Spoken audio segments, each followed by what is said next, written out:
Welcome to this week's IHRSA Take 5. It goes without saying it's been a pretty tough week for many of the U.S. clubs and suppliers, as well as all those around the world. There's been an increase in the number of shutdowns, further restrictions imposed, and even for those remaining open, trepidation about what might be looming ahead. There's no clear path to ensure that clubs are deemed essential or allowed to remain open. Not just here in the U.S., but also in other countries. It's been extremely difficult to navigate the political landscape to achieve the outcomes all of us want so badly.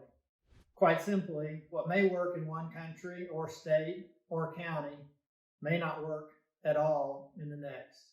Providing supportive research, proving that clubs are safe and vital should be given. And there's plenty of resources available to you at IHRSA.org if you need them to plead your case. Yet another study just came out just this last week from the Fitness Industry Canada. And in their study, they found that across Canada, out of the 20+ million workouts since fitness facilities reopened in April, there's been a 0.001% rate of transmission of COVID from Fitness Industry Council member clubs. Another great study that's showing clubs are just not at risk of transferring COVID. In addition to citing research, enlisting the support of your local medical community, and perhaps having some of your staff attain the Johns Hopkins School of Public Health contact tracing certification may also help, as may sharing the financial and community impact that shutdowns are having on your business and industry. Not just your members missing out on their clubs, but also the employees that have lost a job and the impact of the dollars that you're providing in your local area. In the end, we're finding it often comes down to relationships, as so many things do in other areas of our life. We encourage you to identify and leverage any relationships you may currently have or can cultivate with governors, elected officials, local health departments, civil servants, physicians, lobbyists, and any others that might influence the decisions being made related to business restrictions and closures. There really is no one answer. We certainly wish there was. As if our industry hasn't suffered enough, many of the member suppliers based here in the U.S. learned earlier this week that the European Union has imposed sweeping tariffs on around $4 billion worth of American products. These European tariffs include a 25% tax on exercise equipment going into the European Union from the U.S. Now I'd like to change gears a little bit as we enter the holiday season and take a moment to remember the why of why we're here. The fitness industry has always been about helping individuals live happier and healthier lives, about helping people look better, move better, and feel better, not just physically, but also emotionally. In the midst of disappointment for all of us, and for some, even desperation, we have to remind ourselves that we have so much to be thankful for.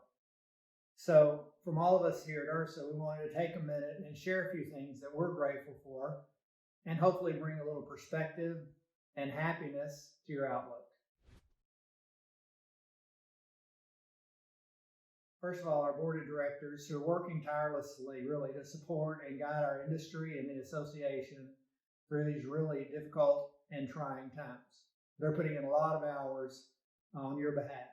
Also to the industry leaders who selflessly volunteered their time and expertise to lend a hand as part of the many headlight teams, again, working on your association's behalf.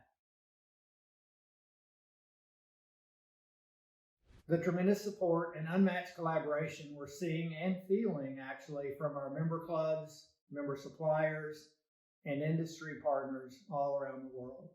The reassurance that our collective life work as part of this service industry is meaningful, purposeful, and worthy. The grit that seems to be such a distinguishing characteristic of so many in our industry, including, of course, many of you that hopefully are watching this video today. And finally, the opportunity that we know is present right now for some that are still open, and for those that are closed, that lies ahead in the not too distant future, to once again be this third place, a source of comfort and community of support for members as they pursue well-being and a healthy lifestyle. We hope you'll help us spread a little positivity in the world, and we invite you to share something you're grateful for on social media and tag IHRSA, or simply just send us a short video if you prefer to do that. In closing, despite all that's challenged us here in 2020, we hope you'll join us in choosing to enter the holiday season with a sense of appreciation, balanced with an attitude of resilience. Thank you again to Precor for sponsoring this message. For those of you in the U.S., have a great Thanksgiving with your families.